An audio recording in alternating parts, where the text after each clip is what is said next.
Bayan ay unahin at dapat magkaisa.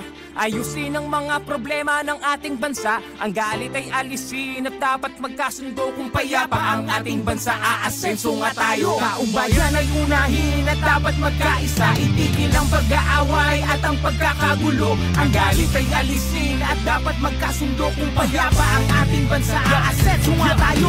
Ang kahirapan sa bansa ay lumulubha pa. Kailangang harapin ang marami nating problema.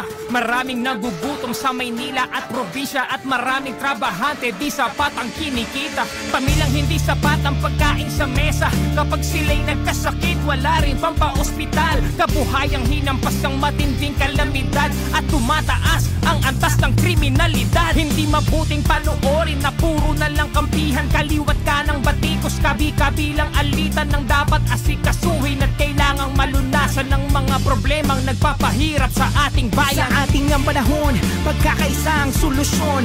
Magtulungan tayo, ito ang kailangan ngayon. Dapat nagkakaisa para payapa ang bansa. Pagkakaisa ang kailangan, di pamumulitika. Taong bayan ay unahin at dapat magkaisa.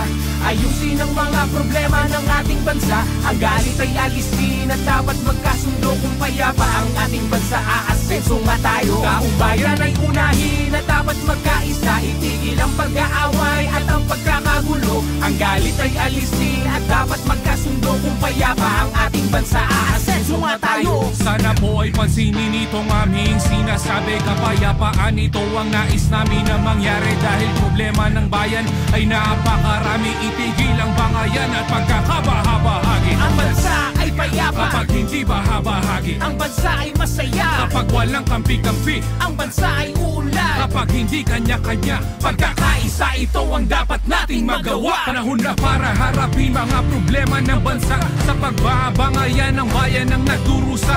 Nauubos lang ang oras na hindi mahalaga. Ang bigyan ng panahon, kinabukasan ng bansa. Panahon na para harapin mga problema ng bansa. At magkaisang lahat, mga inihalang madawag ng ubusin ng oras sa hindi mahalaga. Ang bigyan ng panahon, kinabukasan ng bansa. Taong bayan ay unahin at dapat magkaisa. Ayusin ang mga problema ng ating bansa. Ang galit ay alisin at dapat magkasundo. Kung payapa ang ating bansa, aasenso nga tayo. Taong bayan ay unahin at dapat magkaisa. Itigil ang pag-aaway at ang pagkakagulo. Ang galit ay alisin at dapat magkasundo. Kung payapa ang ating bansa, aasenso nga tayo. Ang bigyan ng panahon, kinabukasan ng bansa.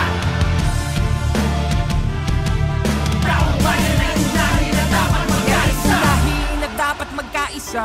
Ayusin ang mga problema ng ating bansa. Ang galit ay alisin at dapat magkasundo. Kung payapa ang ating bansa, aasenso nga tayo. Taong bayan ay unahin at dapat magkaisa. Itigil ang pag-aaway at ang pagkakagulo. Ang galit ay alisin at dapat magkasundo. Kung payapa ang ating bansa, aasenso nga tayo.